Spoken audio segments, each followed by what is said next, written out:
Hey everybody, what's going on? Barrow here, back inside of Borderlands, the pre-sequel, and today we're continuing with another legendary guide, and we're going to be looking at the 88 Fragnum today. Now, the 88 Fragnum is basically the unkempt herald returning from Borderlands 2, but it is redesigned and functions in a different way. Now, the original unkempt herald shot one bullet and then split into 7. The Fragnum, however, will just shoot 5 right off the bat with no splitting. This has benefits as well as downsides. The benefit being that, well, you can now fire this gun at point-blank range and not have to worry about the actual splitting or being at some sort of ideal range. In addition, it will be much better at long ranges since it won't basically be a line that gets further and further apart, basically. So you're going to be able to use it at a little bit of a longer range than the original Herald. The downside is that its damage definitely did get cut pretty significantly. The non-double penetrating version basically has ×5, where the original Herald had ×7, and the double penetrating prefix has ×8, where the original had ×14. So you can definitely see that there's a very large difference in damage from this one and the original. So when going for prefixes, I would honestly stay away from the double. It's not worth it. The fire rate is too low. With that out of the way, let's go ahead and take a look at all the different prefixes that are available for this gun. So for our first prefix, we have the double penetrating version, which, as you can see, is only a ×8 rather than the ×14 that the original Herald had. Anyway, at long ranges, it is basically, it's still alright. It can hit very large targets, but I really would not recommend the double penetrating version. Its accuracy is just too low, and the increase in damage is just not worth it. Next up, we have Intense, which is going to increase your rate of fire by a fairly significant amount.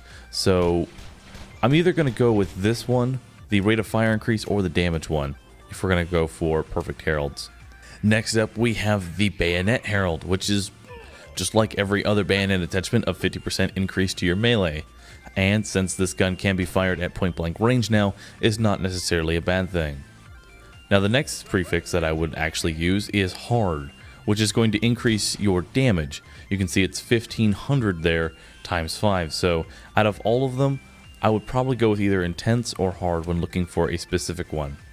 Next up, we have Stiff, which is going to add a gun stock to it and basically reduce the kick.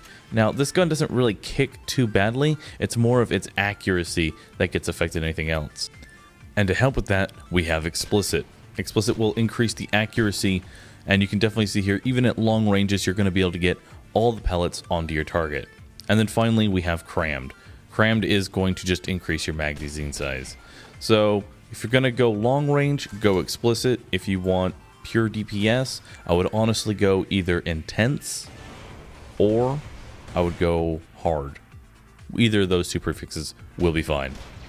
Now that wraps up the prefixes for this gun. Now, how to get it? It is unfortunately one of those weapons that you have to get from the grinder or from a vendor. However, you can get a moonshine buff on this, so I would go with Boominator, which is going to add 5% to the grenade damage, which won't do anything to the initial hit, but the splash damage will get a slight increase. So if you're looking for a specific moonshine element, go for the moonshine that is Boominator. And as far as grips are concerned, you're pretty much going to always want a Tor grip, as that will increase your magazine size as well as your reload speed. And that is very good for this weapon because it does kind of suffer on both of those ends. And adding any other kind of grip is going to also lower your rate of fire by quite a bit. So I would really avoid using Jacobs. Although if you want rate of fire, you can go Vladoff. So that pretty much wraps up the 88 Fragnum. Definitely not as strong as it was in Borderlands 2, but it's an alright pistol. And compared to the Maggie, it's kind of weird to say this, but the Maggie still does out DPS the Herald by a very large margin. So that is going to wrap it up for this one. Thank you all for watching. If you enjoyed this video, be sure to hit that like button. Lets me know that you're enjoying this content, and I will see you all tomorrow for the next Legendary Guide. Thanks again for watching. I'll catch you all in the next video, everybody. Later.